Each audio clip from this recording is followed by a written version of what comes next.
this weird thing where you're like, do I want to be the girl with cancer, or do I just want to be my old self? And it's somewhere in between, and I don't know where that is, and it can vary day to day. Welcome back to Meet Bridget, a show that sheds light on the often untold teenage and young adult stories of successful women from all types of backgrounds and in all sorts of careers and life paths. This show is an extension of our confidence coaching service for young women. I'm Asha Gabriel, and I co-host this show alongside my best friend and Meet Bridget COO, Kashia Rosenberg. This is season 4 of Meet Bridget, and today I'm so excited to be interviewing my incredible sister-in-law, Stephanie Gabriel. Stephanie is a Southern California native who had a career in advertising and marketing in the action sports industry until she chose her dream job and the most important role in her life as a stay-at-home mom to 3 children. She has a 9-year-old girl and boy, they're twins, and a 6-year-old son. Stephanie loves being a mom. Her world was turned upside down when she was diagnosed with breast cancer at 38 years old. She learned to balance motherhood and battle cancer all at the same time, and she's proud to say she's a cancer survivor. I have been so blessed by being around Stephanie, learning from Stephanie as someone who's recently embarked on the motherhood journey. Stephanie was always there, just many steps in front of me, how it felt, but just, ahead of me in years, and just has been such a wonderful influence, an incredible mom, and to say the least, her experience and grace going through breast cancer was nothing short of inspiring. So I am thrilled to have Stephanie on today. And I know a good amount about her upbringing and childhood, but I'm excited to share it with our audience today. So thanks, Stephanie, for joining us. Oh, thank you, Asha. What a wonderful and warm welcome. Appreciate that. Oh, well, always. I'd love to just dive right into Let's your do it. childhood. Paint the picture a little bit. Where did you grow up? What was family life like from as early as you can remember?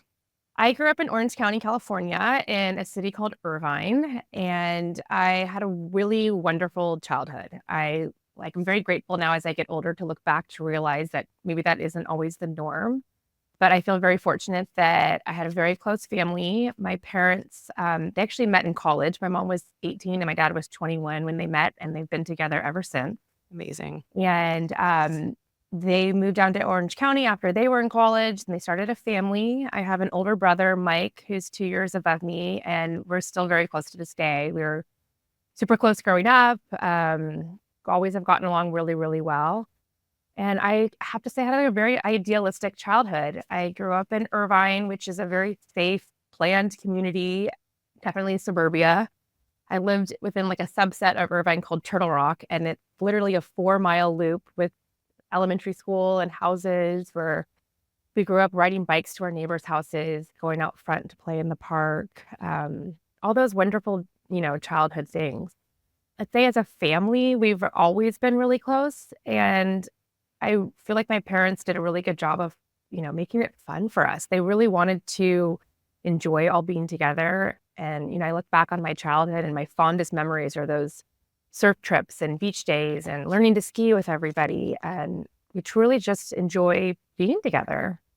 That's so special. And I think, to have a sibling that you can confidently say you've been close with for your entire life is special and rare. Mhm. And, Yeah. I'm listening to you, I'm like, okay, what did your parents do to like help foster that relationship between the two of you? I mean, there's only so much parents can do to Yeah. control like sibling relationships, but was there anything as you grew up that your parents told you about having a sibling and the importance of that relationship? Do you remember anything that really like helped that relationship stay close?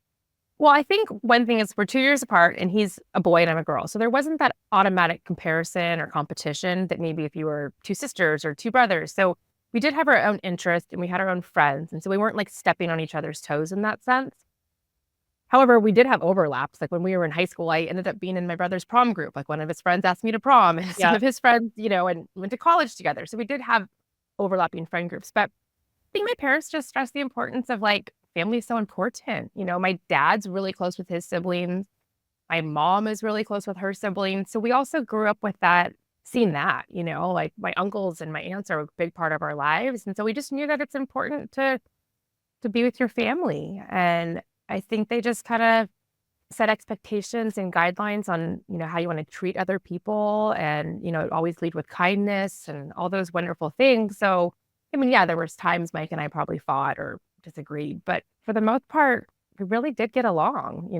So cool. What were you like as like a really young girl? I know that you are a Virgo and my Mhm. daughter's also a Virgo. So you and I have talked a little bit about like, I don't read so much into the astrological stuff or like dictates life, but I do think there are tendencies and stuff. I Tell agree. me a Yeah. little bit, like, did you feel like you had that like stereotypical Virgo profile even as a young girl? Probably. I mean, I definitely have it as an adult. Like I'm a planner. I like to keep things in order. I mean, as a child, I was a pretty happy child. I liked school. I did well in school. I was able to meet friends and all that pretty easily. I definitely had that always drive and goal to do well, whether not I didn't have parents that were like, you have to do well. So I think it was more for my own self-worth. Like I wanted to be able to be good at stuff or so I don't know astrology that well, but I just know a lot of the Virgos are like very orderly. Yeah, totally. So, I mean, I had that a little bit back then too, even with it, if it's a goal setting or if it's a trying to accomplish something. I feel like a lot of younger sisters with older brothers, there's that kind of like protective function of an older brother to a younger Mhm. sister. Did you feel like you kind of had that having a sibling a couple years ahead of you, especially as a boy? Yeah, definitely. Mike was always protective. You Yeah. guys both played a lot of sports too. What was that kind of interest in your life? Like as a young girl, were you more like, was there a specific sport or activity or extracurricular that you were really into? Yeah, I like to try a lot of things when I was little. I did dance, which I never really talk about, but I did a lot of dance. I did ballet, jazz, lyrical. I also played soccer. I did junior lifeguards as a little kid. I loved running and swimming and learned to surf when I was about 10 years old. I learned to ski, snowboard, kind of that action sports stuff, which some of those sports we did a lot as a family. I grew up with my brother, and I also had I had a lot of cousins that were close, but specifically two older boy cousins as well. So it was me and the three boys, and we'd do a lot of surfing and skiing and snowboarding, which I think pushed me a lot of the time because I was always trying to keep up with all of them. But my brother was active as well. He was always a really good swimmer. He played a lot of baseball as a kid. We were always busy with extracurricular stuff, but it never overtook our lives either. There was a lot of balance of just free play as a child, plus those stuff that we were interested in. Yeah. So you wouldn't say there's like any area where your parents had like a lot of pressure on you, like externally to succeed, but you pursued things sort of with Yeah, internal drive. yeah. I think they just wanted us to be happy and healthy Yeah. kids, keep us busy, have interests, but there never was that huge, you have to do this a certain way. Yeah. To be able to like take you surfing and skiing and stuff, it sounds like they were pretty like active people themselves. What were Mhm. your parents' life? Were they both working? Were they, around to take you to all these activities? What was that dynamic? My mom worked part-time. She's been a well, she's retired now, but she was a dental hygienist from college all the way, 30 years. So she worked part-time, which looking back, I knew she was working because there was, certain days after school, you go to a friend's house or whatnot. And I'm sure she was really busy and felt like she juggled a lot. But in my mind as a child, she always seemed like she was around. Yeah. But I know she obviously worked. And then my dad, he owns a construction business. He did high-end home remodels and built homes with his brother. His brother's his business partner. He was busy during the week, like most dads working in normal hours. But on the weekend, he had a lot of hobbies. He and still does. He loves to go mountain bike riding and he would mountain bike ride. And he loved the beach. He was a lifeguard when he was a beach lifeguard when he was a kid. And so all those beach sports he would do with us. And same with my mom. She was a really good skier. She grew up going to Mammoth a lot as a child and in her college years and her young adult life. And so they were active and like to do those things as well. So it kind of became like a family hobby. I think maybe they selfishly love to do that. So they taught their kids how to do it. Yeah. And Mike and I took to it and we really liked it. And then it was something really fun we could do as a family, especially as we got older. I'm sure there's families where you're in junior high and high school and kids go through that too cool phase where they don't want to, be with their parents or whatnot. But I think having those interests that we all really enjoyed, it gave us something to do when I'm 14. Let's all go to the beach and let's go surfing or in the wintertime, let's all go snowboarding together. And think that's really special that I was able to do hobbies that I still love, but with my dad and with my mom and my brother and my cousins and my uncles and, Yeah. the whole crew. It's everybody together, but I think for kids, it's like it's still exciting because it's like a activity, it's an action, it's Mhm. to keep them busy and, Yeah. physical too. And it sounds like, from what I know of your family and how you guys are raising your kids very much enjoy those group activities as well. Yeah, I think they do. And maybe that's also because I have such fond memories as a child that I'm like, "Okay, we're gonna do this as well." Totally. But I just know with kids, they just want you to be with them. Yeah. So whatever it is they're interested in or playing in, they just want you to play with them and spend time with them. So whatever that is, it's like, "Okay, let's lean into that." If you wanna go play catch in the backyard, like, "All right, let's play catch," or whatever it is. Kids just want to be part of it all. When you were either a child or teenager, young adult, if you had to pinpoint like one thing that you struggled with or something during that time that seemed like difficult for you, however you might define that, what would it be? It sounds weird, but, like, I feel like I struggled more in my adulthood than I ever did as a child. But my childhood was pretty seamless. Yeah.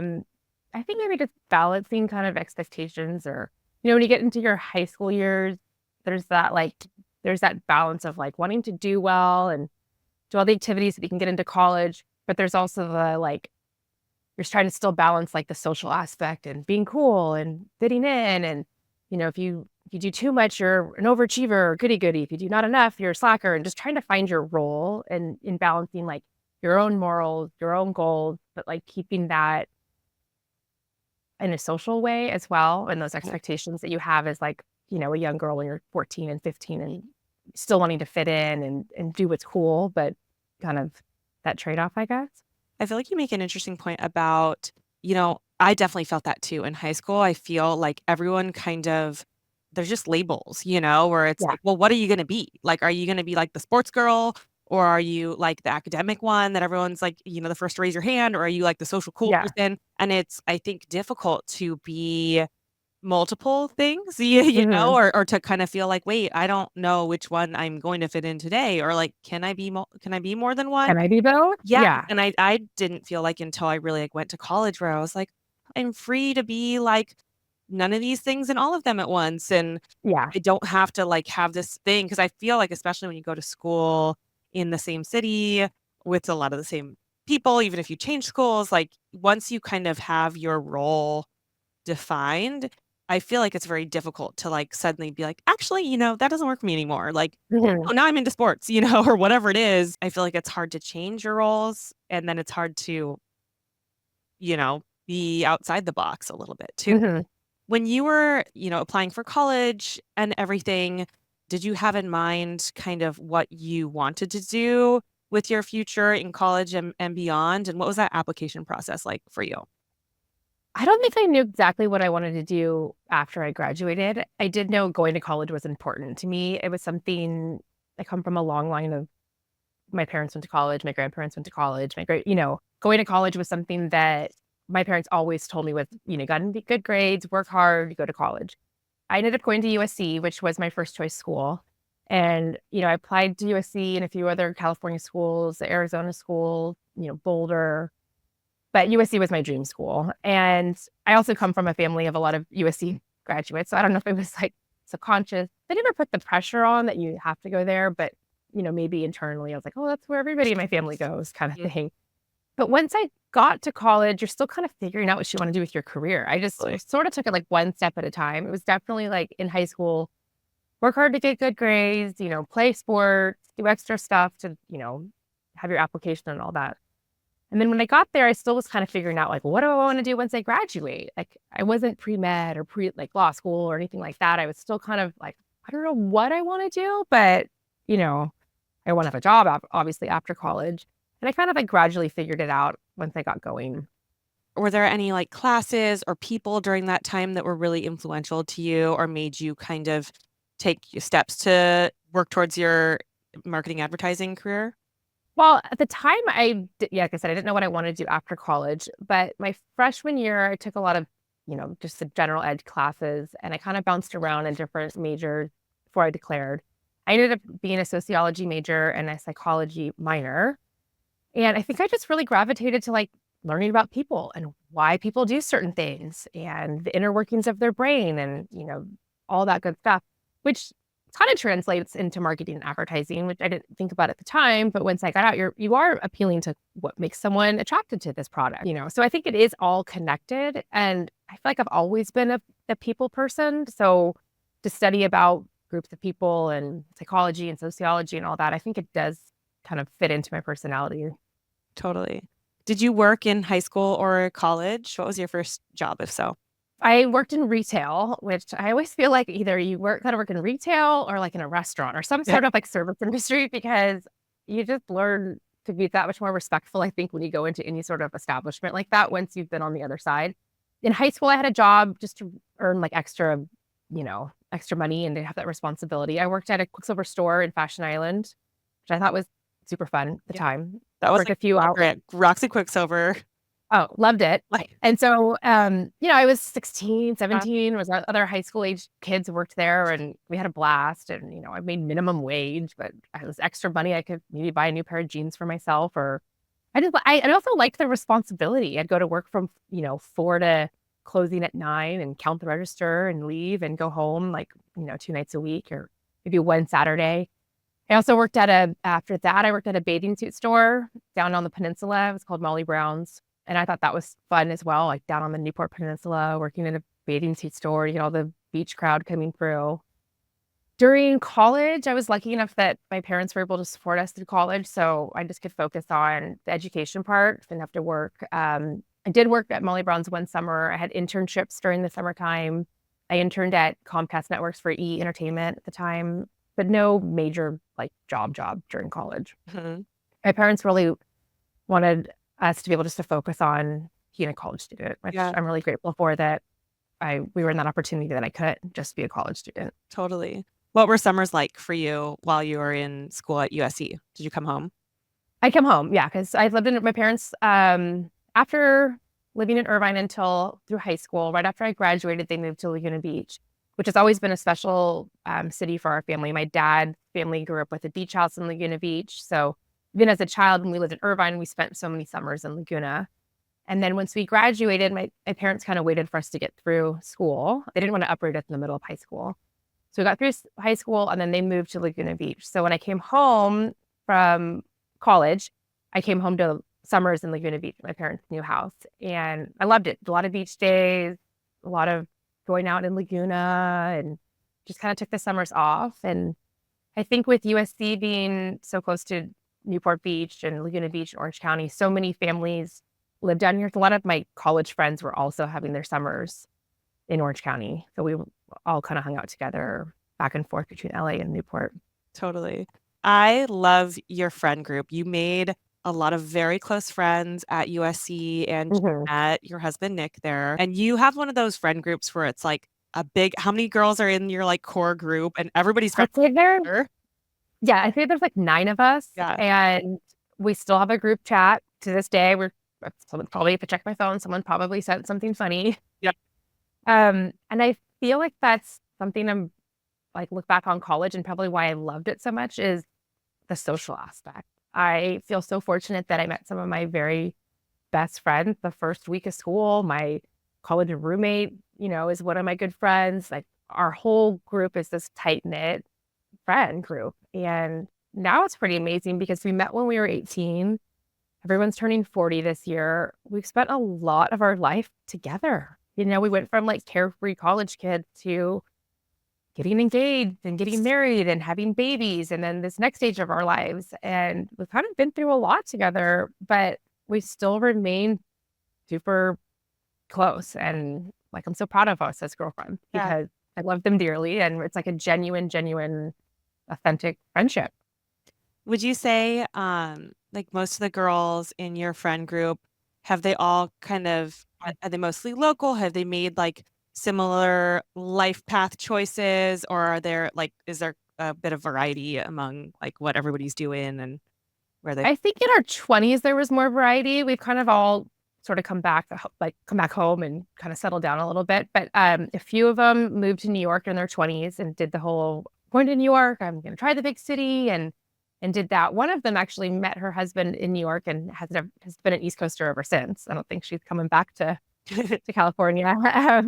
But she has a wonderful life on the East Coast. A few of the girls have come back. Some lived in Chicago. One lived in San Francisco. Two of the girls are from San Diego. They had moved around, but now they're back to San Diego. There's a few of us in Orange County, one in LA. I think after like our 20s, everyone kind of got that. I'm going to move to a city for a few years. Once everyone wanted to start having a family, I think they found easiest to be back either in San Diego or Orange County or LA. Tell us about Nick and when you guys met, and like, did you know right away that it was going to be, potentially your person, or what was like the evolution of that? Yeah. So actually, today is our 13th wedding anniversary, Oh my believe it or gosh, not. So it's like, congratulations today. thank you. Right. Right. May 21st. Yes. Wild. We've been married for 13 years and together almost 17. So I met Nick after I graduated college, but we both had a lot of mutual friends through USC. Nick was at USC for some time. I went there. We're 5 years apart, so we never would have overlapped during like actual school time. And what's really funny is our parents knew each other since they were in college. And growing up, I always got the Gabriel's family Christmas card. But Nick and Andrew being 5 and 7 years older than me, Greg and I are about the same age, the other brother. They always just seem like these older boys because Yeah. 5 years is a big difference when you're 10 and 15. Like I didn't know who they were. And there was a time right after college, and I think Nick's mom tried to set us up, and I was like, I don't know about being set up. I don't want to do this. But my mom said, well, if you ever meet a Nick Gabriel, he's a nice guy. And then lo and behold, like 4 months later, we met on our own. We were at a Halloween party with mutual friends, and we hit it off right away. Like right, we met right away, and I think we've talked every day since. So we went out for a Halloween party. We went out the next night with your husband, with Andrew, and we began dating right away. We never had that like wishy-washy, I think we're this or that. I mean, from the day we met, we were pretty much together. Yeah. And my mom tells this story. So that was Halloween. By Christmas, I was in Mammoth with my family, and he was with his family for Christmas. And we were on the phone a lot on that trip, I guess. And my mom said to my dad, then Stephanie's going to marry Nick. And that was, barely 2 months into our relationship. I think we kind of knew right away we had something special. We just got each other.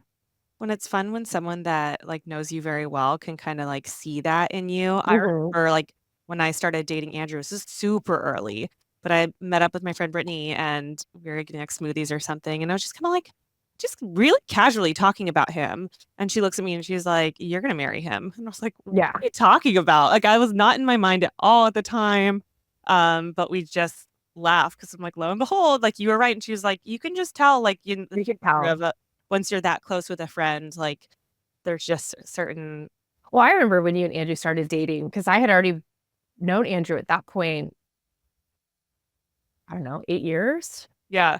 And I was like, I think she's the one. You can tell something about you, like, or anybody in that type of relationship. Yeah. There's that like sparkle in their eye, or they're compatible for certain reasons. And I feel like Nick and I had that off from the start a little bit.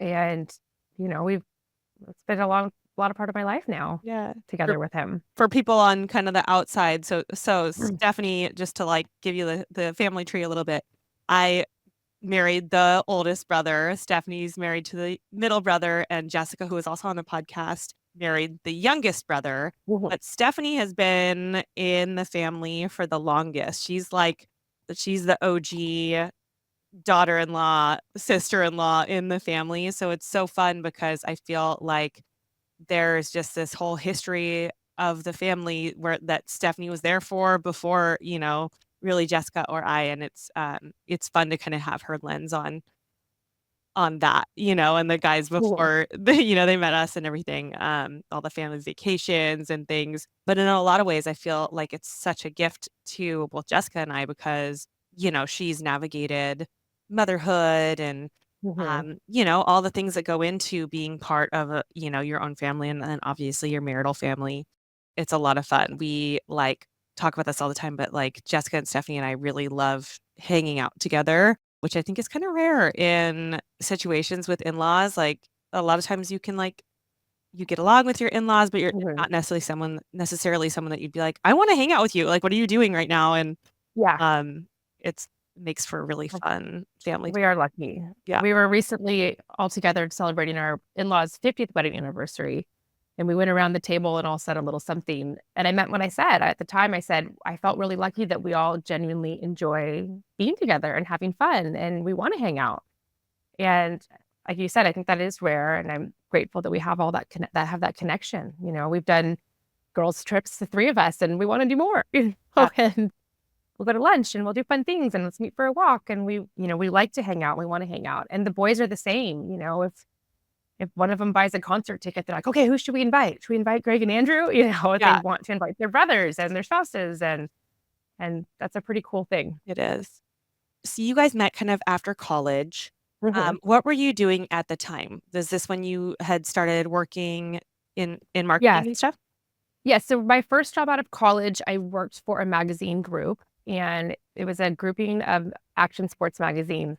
Probably the most famous popular ones were surfer and surfing, skateboarder, snowboarder magazines. And I was in ad sales at the time. I was an ad sales assistant. It's my first job out of college, and I loved it because as I mentioned before, I grew up going to the beach all the time as a kid. I grew up surfing, and I really loved the surf culture. So as a first job out of college, it was fun and youthful, and the people I worked with were really, you know, everyone was a surfer, and it was just kind of that really cool vibe.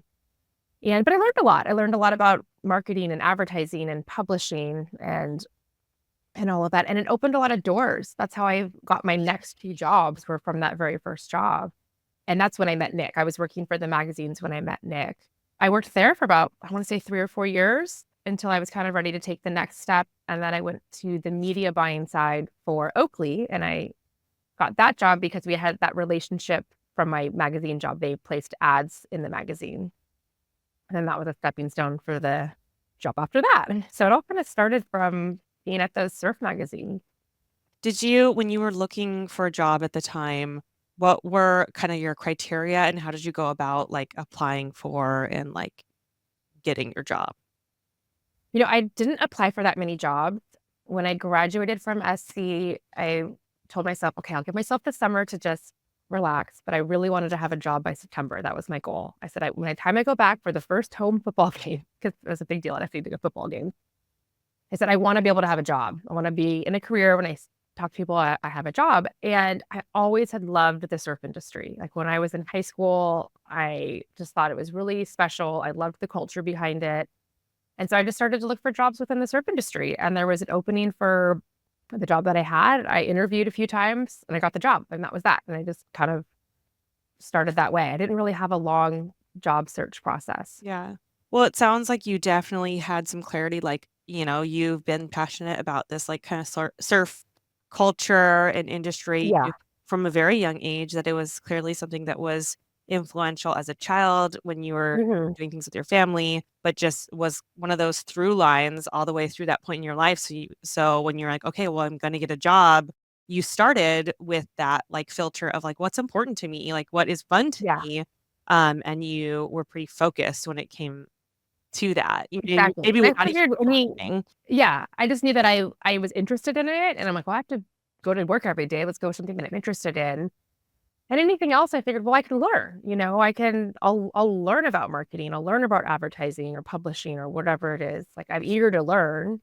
So if I can get the job, if I get my foot in the door, I mean, nobody knows what they're doing when they're 22. Like any entry level job, you learn the process. But I was willing to learn, and I knew I could get it if someone kind of taught me the ropes, and off I went. So tell me a little bit about getting married and eventually getting pregnant and your Mhm. decision to be a full-time mom. As you were getting married, did you know that that was kind of something you were looking for once you started having kids to, step away from the work world and focus on being a mom? Or was it something that you just like the decisions were made as those stages were?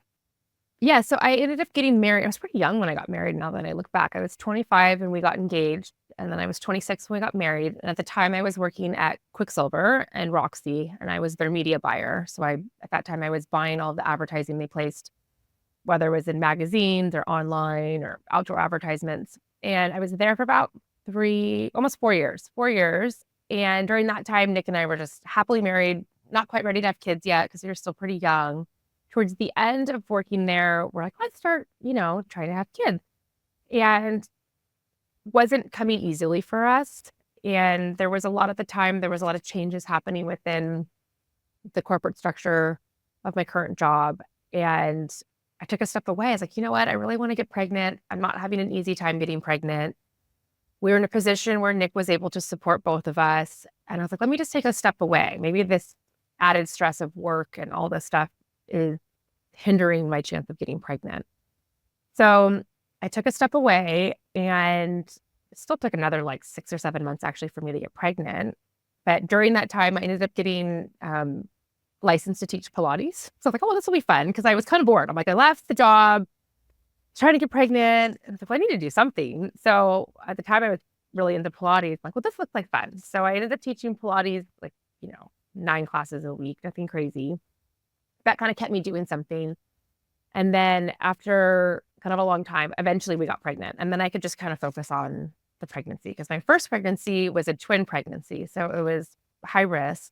I really had to then take it easy. And looking back, it's probably a good thing I didn't have a corporate job at the time because I was put on bed rest very early. I had lots of doctor's appointments. I don't really know even how I could have managed having the job I had prior with the pregnancy I had. So maybe it was all like in this master plan of like things happen. it was meant to be that I left my job before I got pregnant because I probably would have had to leave my job once I got pregnant, just based on how my pregnancy was. Well, I mean, I like your story about, getting your Pilates certification and stuff after you'd kind of stepped away from working, because I feel like that moment in life for so many young women, and even before we hit it, like, you start thinking about your future and wanting kids or not wanting kids. And I think almost every young woman I've talked to has a secret fear that it's going to be difficult for them to get pregnant. When you're in that phase, even if no one's given you indicators that you might have a hard time getting pregnant, once you kind of focus on it, you think okay, I should eliminate stresses and other things so that I can be calm enough to get pregnant. But just focusing on trying to get pregnant itself is stressful. So then I'm like, okay, I need a distraction so I'm not so focused on trying to get pregnant. And I feel like it's no matter what approach you take, it can just be a very charged moment and kind of goal in life because there's so many variables and obviously not a ton of control that we can have unless, there is IVF or different interventions. Can you tell me about just that time and your feelings and, what it was like for you? Yeah, it's the one thing in life. Well, now I've had a lot of those kind of changes since then. But at the time, when you're a child or you're a teenager or college, you set goals. If I want to get into college, I got to get good grades. I got to study. I got to do this. If I want to get a good job, I practice for my interview. If I want to do well at work, you have all these steps to achieve that. And it's one thing in your life you can't really control. So even if I did all the things I was supposed to do, it's just not happening. And that was a hard thing, I think, mentally to kind of accept and figure out because in every other aspect of my life, if I wanted something, I worked hard and I got it. But this, it was I can't control the fact that I have a hard time getting pregnant. It's it's out of your control. So that was a mind shift. I think that was a little bit hard in the beginning, especially when, if anybody that's gone through any infertility struggles, left and right, people are popping up, just getting pregnant, we went on vacation, got pregnant. And you're like, how did this happen? But so I had to end up going and seeking some fertility treatments, and that's ended up how we got our babies. And so that was a little bit harder of a process just because it took the spontaneity out of it. It took there was obviously still a lot of love behind it, but it's just, you're going to doctor's appointments multiple times a week. And by the time you get to that point of trying, you've already been trying for over a year. So you're a little bit beat down. But then once you get pregnant, you're like, okay, it's all worth it, Mhm. And we were so grateful to be pregnant. And then we find out it's twins.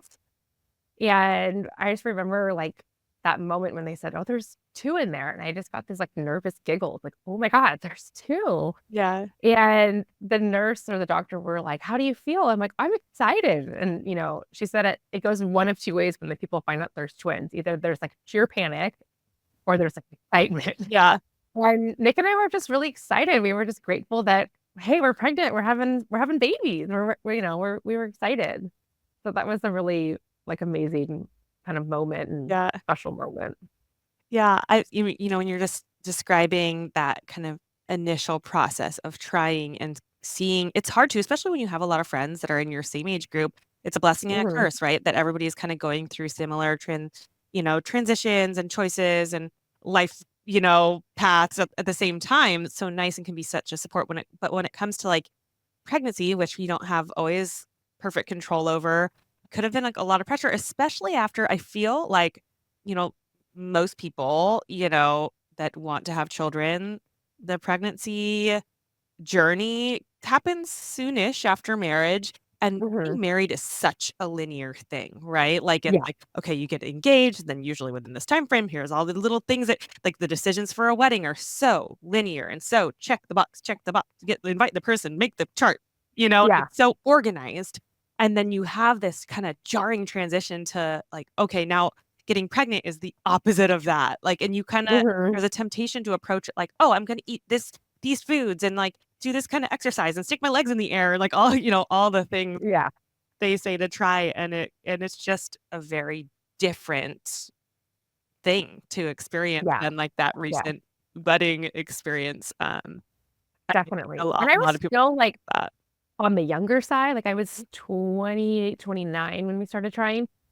So you're not in that category of like, oh, you're in your late 30s. Like, we'll just jump into this, go see a fertility specialist. It's like, well, you're still young, give it some time. So I think it like dragged out the process slightly longer than if I was 35. You'd be Yeah, like, okay, after 4 months, like, let's get the show on the road here. And you'd probably go see like a specialist of some sort. totally.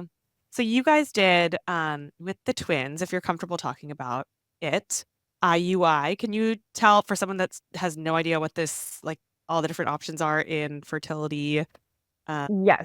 pursuits? So What is that, and what was it like for you physically? basically, they insert the sperm inside of you, but it's all timed.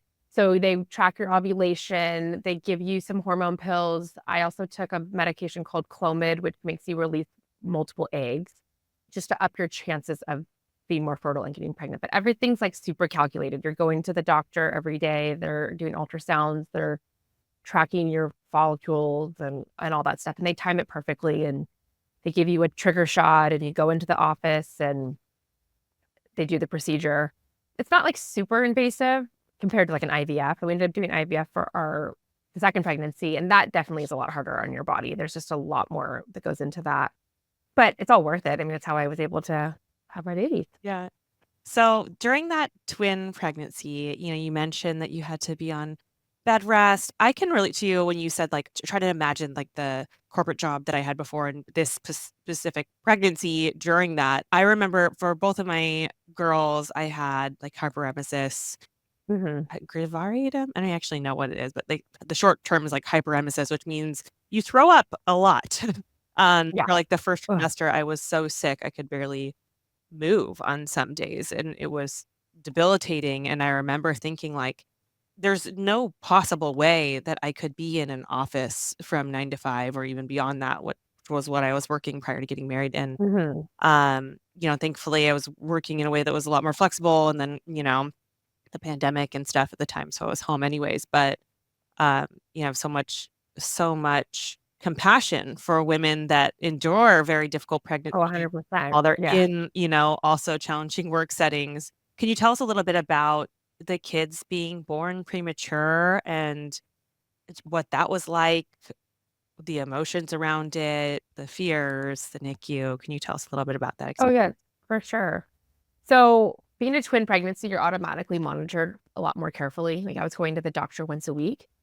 And starting around 23 weeks, I was put on like modified bed rest. So I was pretty early in your pregnancy. It's like not even half, it's like halfway through your pregnancy.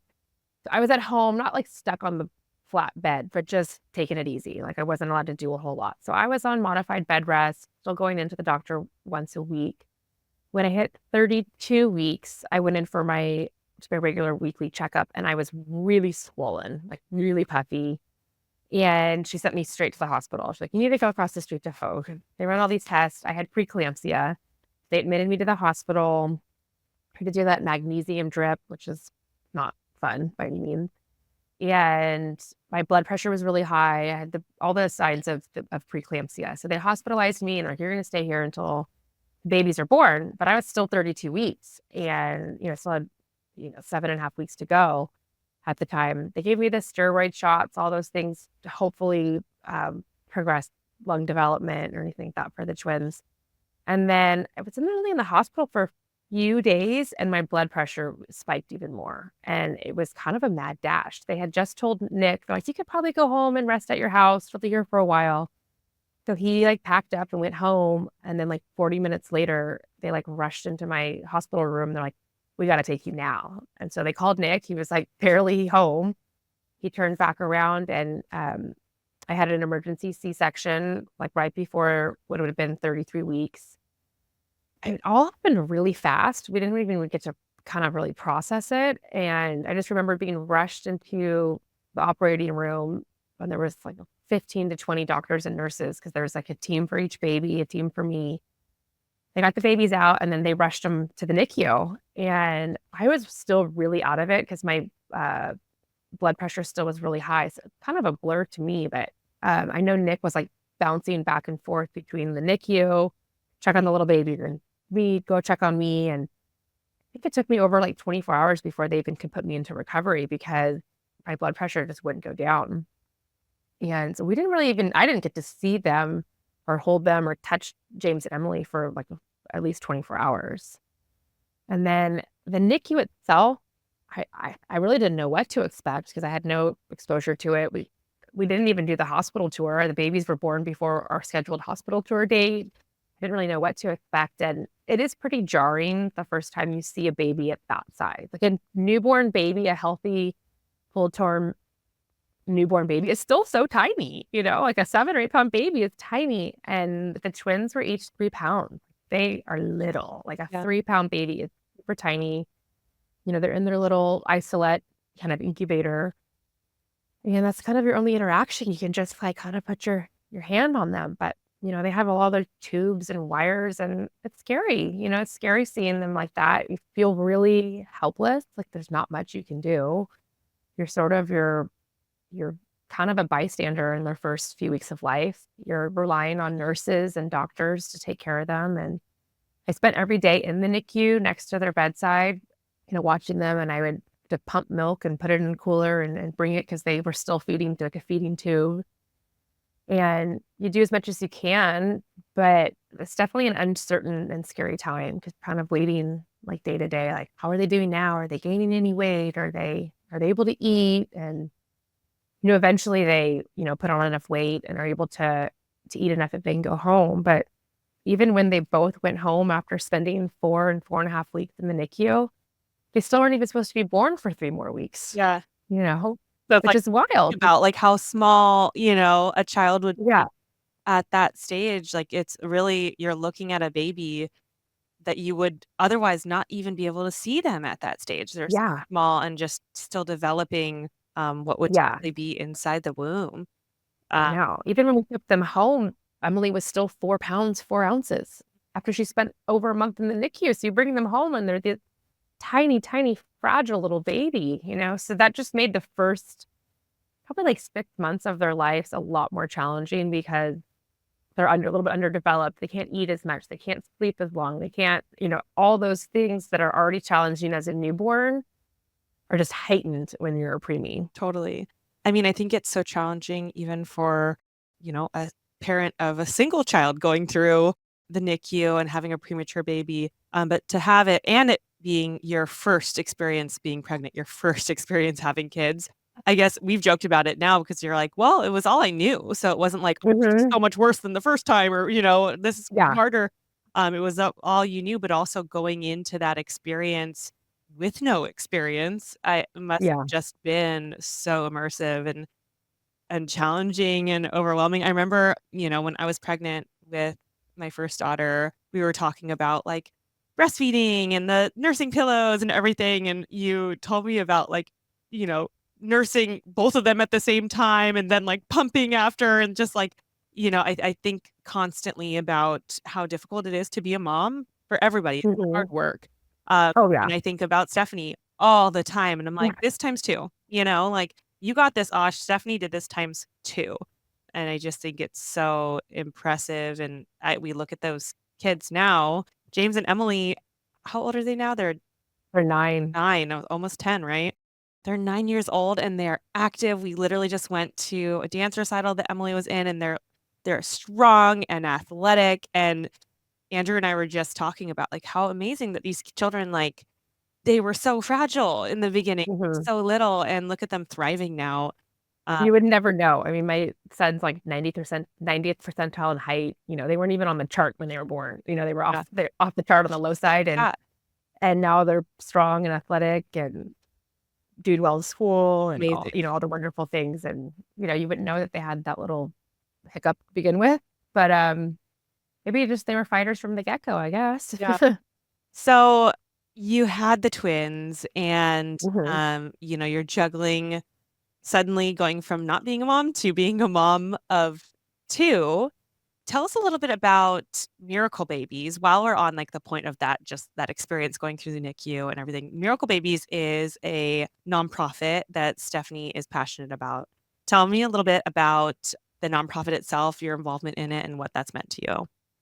Yes. So I'm not as involved with it as much currently, but I was for about 8 years. And after the twins were born, they were about 6 months old, and I met a fellow mom. She actually had triplets that were in the NICU. And at the time, her triplets were about, I want to say 5. And my twins were about 6 months old. And we just met at the pool, and she happened to start talking about her experience. And we bonded over both being NICU moms. And we had talked about how challenging it was. But we also both had this unique perspective that we were able to be in the hospital every day with our kids. And we've learned pretty quickly that like not everybody is able to do so. And we both felt a huge sense of like gratitude, and that we were so fortunate that we could be there with our kids while they're in the NICU. And we both attribute to some of their successes that we could be there and provide the care and the kangaroo care and the breast milk and all those wonderful things. So this new friend I met wanted to start a nonprofit in Orange County, and she had done a lot of the research, and she knew of a nonprofit in San Diego, based out of San Diego, called Miracle Babies. And what they do is they provide support to families in need that have babies in the NICU. And she loved the concept. She loved what they were doing. So she wanted to start an Orange County chapter. And so I kind of assisted her with that and kind of got on from the get go with her. And we started working with hospitals in the Orange County area, mainly Chalk and UCI Hospital. And we did a lot with UCI in the early years. One thing that we would do is we had fundraisers to start up. We did do like a 5K, and we used to have a women's lunch every year. And we would do these different events to raise funds so that we could use to give to these families in need. But beyond just like a financial contribution, we did a lot of like in-person work that I'm really proud of. Some of the stuff we would do once a month, we would bring dinner to the hospital. And we would do it during the hour where there was the shift change with the nurses and the doctors, and parents were not allowed in the NICU. So we weren't taking away their time with their babies. And so they had this hour to kind of kill. And so we would bring in dinner, and we usually would bring in some sort of craft. Sounds like a craft, but it just gave them something to do. So usually it was like a little picture frame to make for the babies. But really what it did was it got, 9 or 10 couples or parents or moms, whatever, in a room together that are all having this shared experience of having a baby in the NICU. And some of these babies were born at 24 weeks, or they had severe heart issues, or, more than just a little preemie. They had, stuff wrong with organs and, all these really sad circumstances. And I really, really loved that because it kind of ended up being like a mentorship, or kind of almost like a little support group that we would lead. And at that point, when I was going, monthly to these hospital meetups, the twins were like 2 or 3 years. So I was past the newborn stage. So I could look back and be like, I have been in your shoes. I've been in the NICU. And it just became this like bonding moment for a lot of these families, because in the NICU can be really isolating. You may not know anybody else that have been in the NICU. A lot of these families possibly lived hours away from the level NICU that they needed to be in. So they were living at the Ronald McDonald House, or they were commuting hours at a time. So they just really appreciated like a warm meal, comfort of people that are in the same boat. And it kind of opened that door for them to talk about their feelings and the experience they're going through. So that was one of the most special things I think we did with Miracle Babies, is really getting to know the families. And then as the years went on, we pivoted during COVID and we started doing diaper drives, and we'd pass out diapers to those families in need, not just NICU babies. And just did a lot of work helping families in need with small children and babies in the NICU. I think it's so fascinating because as you were describing that experience of how you helped those families and kind of gave them this community that, in a time that can feel very isolating, Mhm. new and foreign, it really made me think about the experience. I mean, now you and I have in common that we've both gone through cancer, different types of Mhm. cancer, but I felt like the experience of going through cancer is similar in a lot of ways, where Yeah. when you get that diagnosis or they find it, it's like your world just goes zoom, like you are in a Mhm. bubble, and it's suddenly like your whole world has changed. And I think that for anyone, like whether your child's in the NICU or you've had a intense diagnosis of something, it's so interesting that like you were an advocate for these families and creating that kind of community before even you yourself went through something where it would be kind of back in that space again, right? Where it's like, Yeah. okay, like this is a new club to be a part of, and what does it mean, and how am I gonna get through this, and realizing like, okay, there are other people that have been through this too, and, leaning on that strength and enduring and with some sort of community. I think it's super helpful, because I feel like you go through these traumatic experiences and it can be isolating, or it can you feel lonely. Even if you have a ton of support, it's like you still have those feelings. And so just to find others, whether it was those NICU families, to find other families or fellow cancer survivors now, it's so important to have that community, and you can relate to them more so than somebody that maybe hasn't experienced that. And it's really nice to have that extra support. So I'd love to kinda jump into that. I don't wanna skip over Johnny, your amazing 3rd Oh, my little Bonnie. they had through IVF, which is an Yes. thing to endure in and of itself, but he's also an amazing, healthy, adorable little human, Yeah. to this day. But I do want to respect your time, and I really wanna get into, your recent experience with breast cancer Okay. and enduring breast cancer as a mom and what that was like. To the extent that you're comfortable, can you tell us a little bit about just that moment you got the C word and what it was like and what sort of ran through your mind right away? Yeah. So I was recently diagnosed with stage 2 breast cancer, and it happened actually the day after my 38th birthday.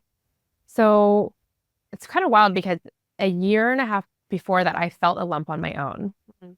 And I felt a lump. And so I called my OB and I got in, and she's like, oh, yeah, we should get that checked out. So she ordered a mammogram and an ultrasound.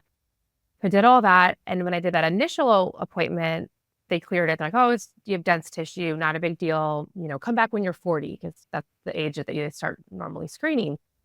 They're like, "Well, unless you feel any differences," but I didn't feel any difference. But lo and behold, a lot had changed in that year and a half. So I went back just for my annual checkup, and thank God I did. So this is a big, like, this is my soapbox. Everyone just go to your annual checkups. Yeah. And if you think you're healthy, like, just it's always good to be seen. And she felt the lump, and she's like, "Oh, yeah, I feel something." And I reminded her, I'm like, "Oh, yeah, we got that checked like a year or so ago."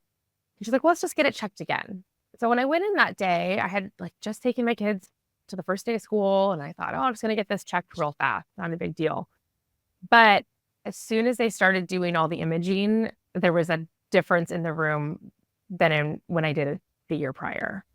And I knew right off the bat, then and there, like, something's wrong, because they kept having to take more imaging, they kept bringing more people in the room, and they had me do an ultrasound, and they couldn't confirm then that it was cancer because they needed to do a biopsy, but the way they were treating me, Different. I knew it. They were, like, rubbing my hand, they're like, "You'll get through this, you'll get through this." But they weren't waiting around, they're like, "We're gonna biopsy you right now." I went in for a mammogram, turned into an ultrasound, turned into a biopsy right then and there. And they're like, we'll get the results back. It was a Tuesday, and they're like, we'll get the results back by Thursday. And I remember them saying, like, can you bring your husband with you to come in person? So I knew, I'm like, something's not right. Yeah. And so I left that day at the hospital thinking, like, I think it's cancer, but they couldn't say it until they got the pathology report back, which they did 2 days later. And so my husband and I, Nick, went into Hoag Hospital, and they gave us the news that it's cancer. And it's just, ugh, there's just no easy way around it. You still have so many questions. There's still a lot of unknown. And, they hand you a pamphlet and a binder with information on appointments and who to call next. And it's just this overwhelming feeling. And you're just kind of pit in your stomach of like, cancer.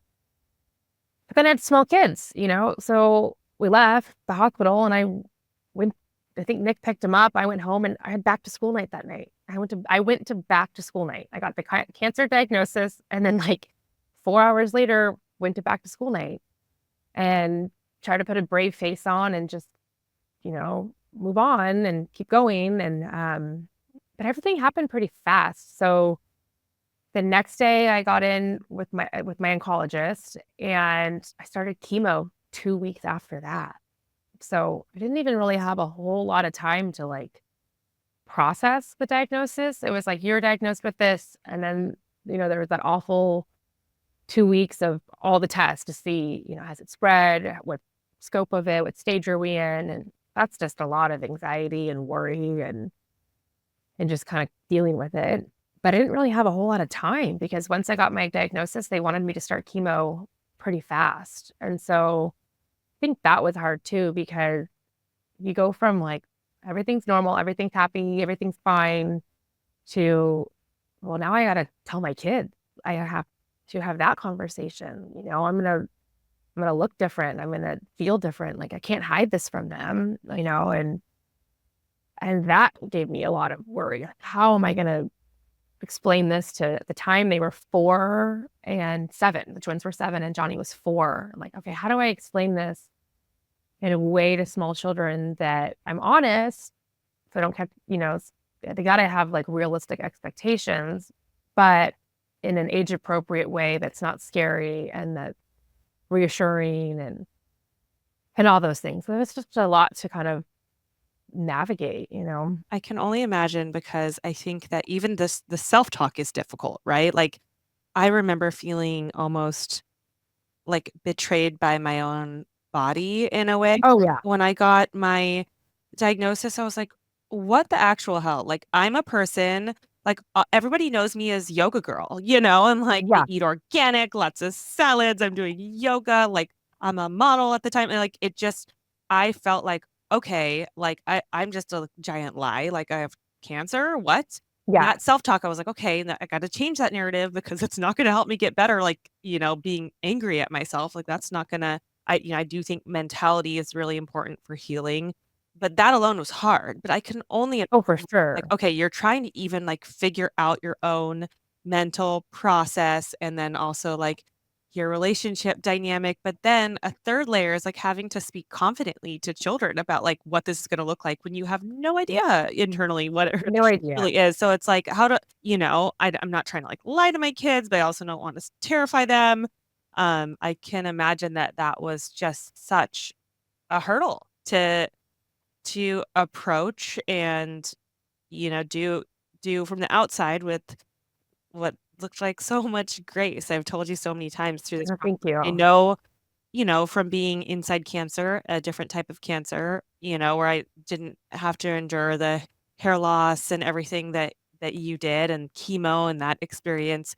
But from being inside that, there are so many moments that are not graceful at all. They're just very heavy and clunky and sad, Mhm. but then also numb. I felt like sometimes I would just go, my process moved very quickly too. And I just remember it just being like, just what my mom was like, we just got to focus on what's the next thing. Like, what are the options? What's the next thing? What's the next decision?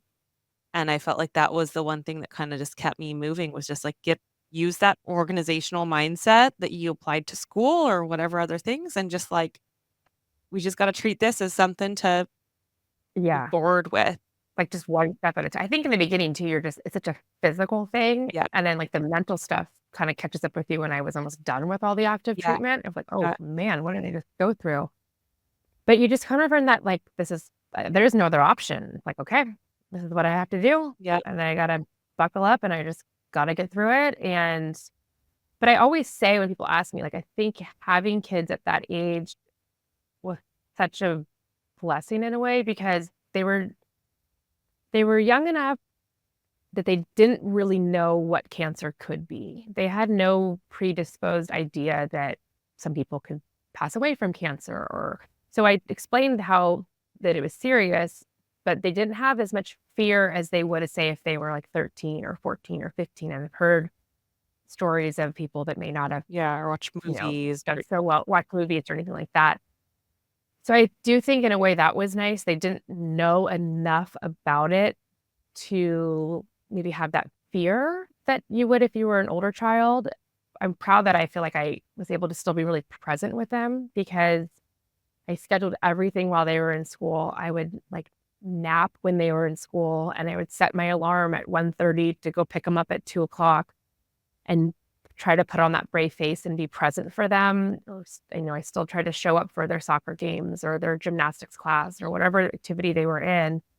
And then when they went to bed at 7:30, I went to bed at 7:30. I mean, I was wiped out and exhausted, but I just remember having this like determination, like I don't want their life and their childhood to have this memory of like mom's got cancer or like this sad year. I just wanted them to feel as normal as possible, even though like it was the most abnormal year of my life. But I just had this drive that I was like, I just want to be there for them and keep their life happy, healthy, normal. Yeah. And I didn't want them to have like that hardship. And I'm curious, like when they get older and they look back, what they'll remember or how they interpret all of that. But I just remember wanting them to I didn't want my diagnosis to affect their childhood. It seems like, I mean, obviously a lot of pressure as a mom to like that desire to keep their life normal and everything while you're going through the most abnormal thing you've ever experienced, but also something very beautiful to focus on. I think Yeah. that you hear accounts of survivors in all sorts of situations, and often there's some spark or fire that like just is okay, like, but for this reason, I keep going, and it Yeah, sounds like your kids were such a big part of that for you, for sure. you know? And I think it did help me in the long run because you could easily you don't feel good, obviously, with the treatment, like the chemo side effects are very harsh. So you're not feeling good. You don't really want to leave the house because you just don't feel that great. But it forced me to like put my vanity aside. Like if I don't, I had to put a wig on. I don't have eyebrows. I had to go out to school, see all these other moms. And I was like, I'm not feeling very good physically, emotionally, all these things. But then once I got there, then I did see my friends and I did get to see the joy on my kids' faces when I'm at their soccer game. And I loved seeing my other fellow parents at these events and whatnot. And then it made me feel normal again. And, for a little bit, I forgot that I was battling cancer at the time or I had chemo coming up in 2 days. And so it got me out of that funk because you could easily just stay in bed and feel bad for yourself the whole time. And having my kids get me out and it forced me to do that. It also forced me to stay me and like do some of the things that I love to do and see people that I love to see that I don't know if I didn't have that commitment to be there for my kids that maybe I would have showed up on some of those days. I mean, we've talked about this before, but after cancer, even after a healthy recovery, which is amazing, you're always like you can go back to being yourself, but there's always like just this little thing that's different. Like it is part of your Mhm. story. And it's funny because I remember when I kind of hit that point after I was over, I mean, I'm still in remission. So I guess you're never Mhm. over cancer. Yeah. It's still like you have Yeah. the doctor. I literally had blood work this morning to do like a full cancer profile to watch a marker. And like, Oh, yeah. there's always that like thing that was Still part of on you. Yeah. kind of there. But it's like it's always will be part of you, but it's a fine line because I remember kind of being like, well, all right, I have to like reincorporate this into who I am now. Cause I don't want to just be like, I'm Asha, cancer survivor, and have that be like, now I wave this flag and it's the first thing everybody sees about me. But I'm Yeah. also like, but I also can't just go on and just, and I try that. Sometimes I feel like I just go into that where I'm like, I almost just black it out or forget about it. And then I like drop it in conversation and people are like, what? And I'm like, "Yeah, Yeah. I mean, I'm fine now, but it's a fine line between being like, wow, this was like the pivotal moment of my life versus like making it so hyper casual that it's like, yeah, I kind of forget about it sometimes. It's just a weird thing to incorporate into your It is. life story as you move forward. And y- Because it definitely changes you. There's like who I was before cancer and who I am now after cancer. And you want to get back to your old self, but I don't think I'll ever be my old self again because I had this life-changing experience. mm, And then to the outward public, you're right. Like sometimes people don't know or they think you're done with the treatment, so you're done with cancer, but I don't know if you'll ever really be done with it. And maybe it's still so new. And then there's also the weird aspect of like you can't be anonymous when you go through chemo. Like yeah, people you look different. So like even if I wanted to hide it from everybody, you can't. yeah, And so sometimes you walk into a room and you're like, I don't want to be the person that had cancer, but everyone's staring at me because my hair's in a buzz cut right now. right. Or I looked and like they know I had cancer because you look different or they've heard. And so then you have to be that person and tell your story, which I am comfortable talking about it. I'm talking about it now, of course, but it's this weird thing where you're like, do I want to be the girl with cancer or do I just want to be my old self? And it's somewhere in between, and I don't know where that is, and it can vary day to day. Kind of how you were saying, where it's like sometimes you bring it up casually and people are probably shocked, Yeah. and sometimes you don't bring it up at all, and no one like they don't know, and but you've lived this huge experience, and it's kind of hard to find where you fall sometimes in that spectrum. Yeah, I mean, I can imagine that, like, during chemo and everything, and when you had the wig, and then when your hair started growing back, and when it started growing back, it was darker and a different texture that Steph Hmm. seen pictures of her from pre-cancer, and now she's back to, like, blonde and stuff again, but she had this, like, gorgeous long blonde hair, and she's, like, your classic, beautiful surfer California girl, you know? So, it's just that even experience of, like, that having that physical sign of what you're going through must Hmm. have been so difficult. I mean, for a while, I didn't go through chemo, but I had, my surgery was on my neck, like right where everybody sees your neck. And Yeah. I was wearing like scarves all the time and then had like sutures and a scar and stuff. So it's like you have this kind of like physical manifestation. And it's interesting because it's like the compassion of people in your life is always appreciated. You Oh know yeah. it's well intended. But then sometimes like you run into people and you're like, ugh, all I've been talking about are treatments and doctor's appointments and what do we need to do next and what are the outcomes and sometimes you're just like I, I don't want to talk about it anymore. So it's just an interesting like time to be in because I think on the outside people don't really know how like they obviously want to show you love and compassion, Yeah. but it's hard on the outside for people to know kind of like what you need and how best to kind of like be there for Yeah. you, whether it's like, do you want to talk about it or you not want to talk about it, do something totally different. I think on the positive though is like when you go through something traumatic like that, you really see in your life how many wonderful relationships you have, and then those that really do step up become like your people. Like I'll never forget the people that's like went above and beyond, and family and close friends, and even friends at the time that I didn't think we were as close as we were, and they did so many amazing things for me. Now they're like, "Okay, you're my bestie for life," because you really see the amount of like love and people do step up and they come out of the woodworks, and that I think is amazing to see. I mean, it's unfortunate that it takes like a tragic situation sometimes to feel all that love, but it is so comforting when you go through something like that. And it's like my perspective on a lot of friendships had changed, but like for the better. Like these are my people, these are people that stood by me and supported me and did stuff for my kids and Nick and everything. And I think that's the positive of when you go through something like that is to see all that love that you have surrounding you. Absolutely. It seems like from the outside too that, I mean, your relationship with Nick, your husband, seems to have really like been strengthened through this whole process. Can you tell me a little bit about like how your marriage was affected or all of this Yeah. experience and has evolved since? Yeah, I do feel very fortunate that I feel like we did come out stronger together. And, um, I think Nick really stepped up as a big support for me and for the kids. And he actually, looking back to even just starting out with twins, it was like he was always a very involved dad. And I think maybe that's like, you take one, I take one. We both got to start from the beginning. And so he's always been really good with James and Emily and Johnny, always been a very involved father.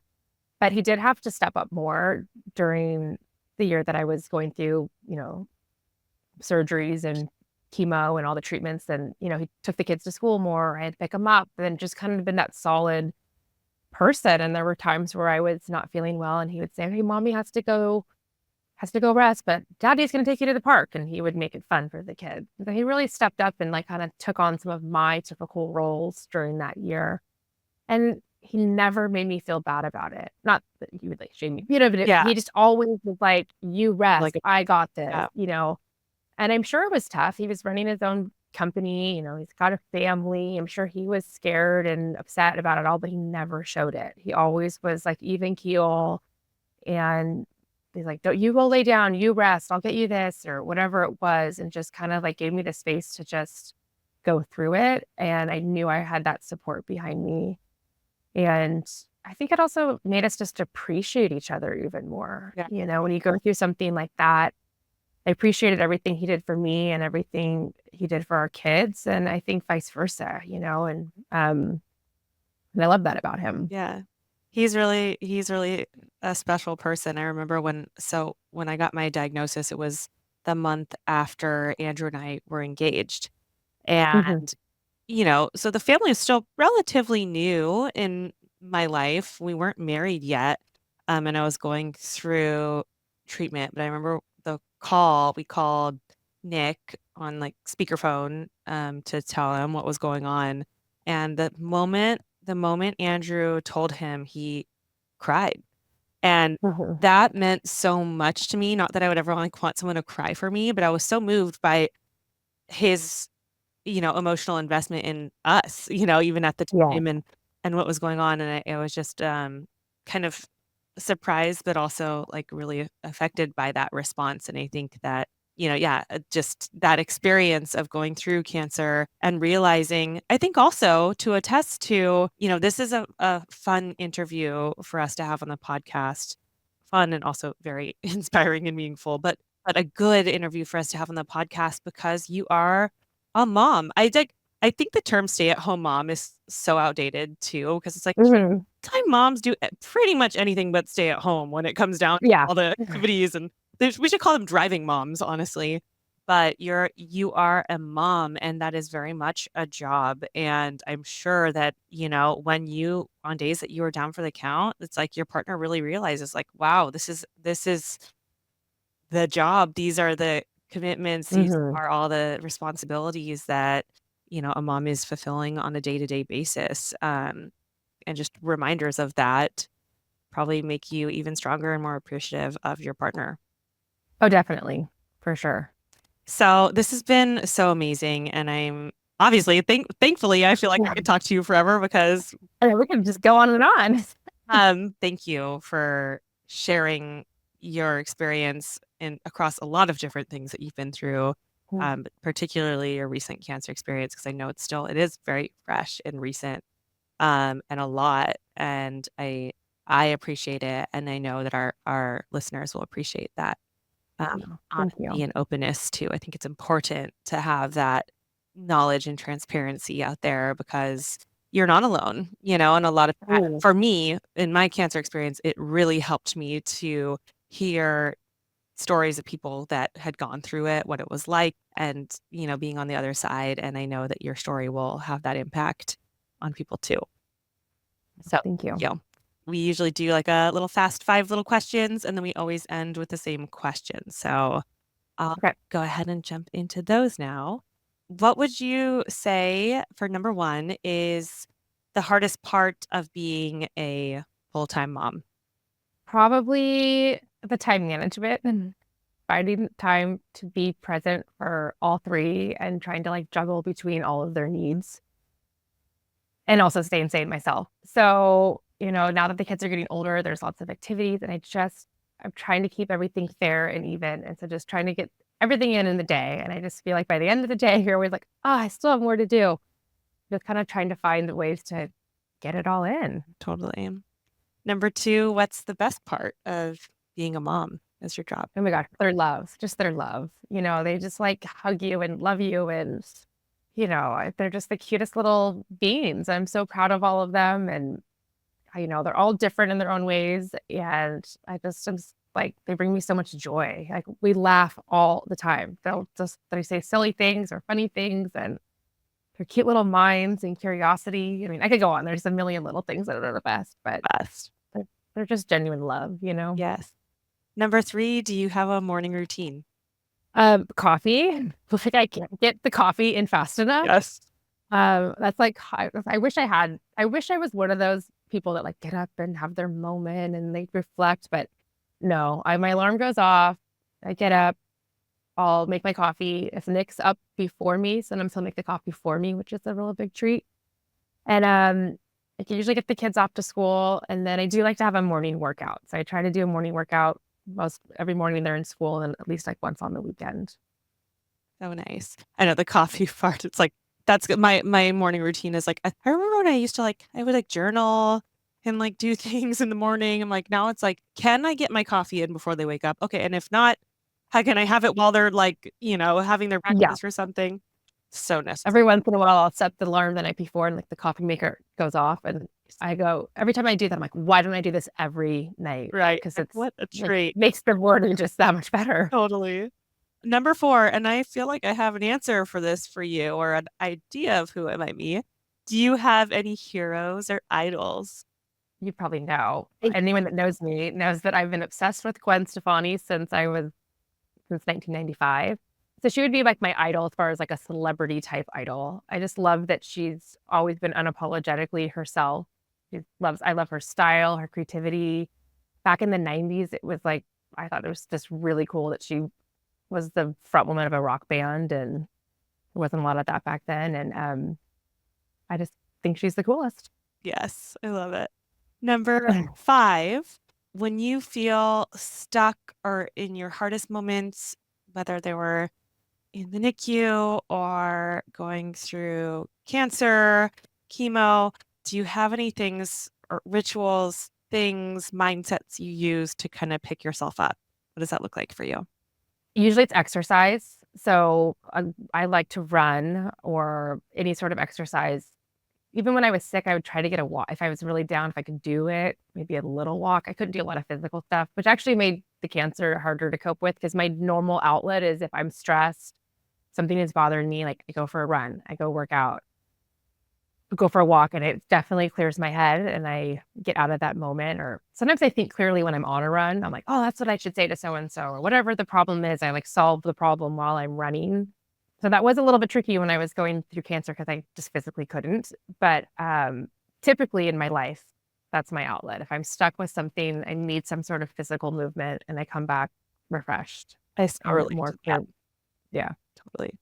Well, our final question is always the same question. What was one quality that you had as a teenager or young woman that maybe you didn't appreciate at the time, but looking back, you're so proud of? I think something that I've always sort of had with me is I've always had that desire to succeed and want to do well and just kind of been like self-driven for certain things, like I'm kind of determined on what I wanted to do.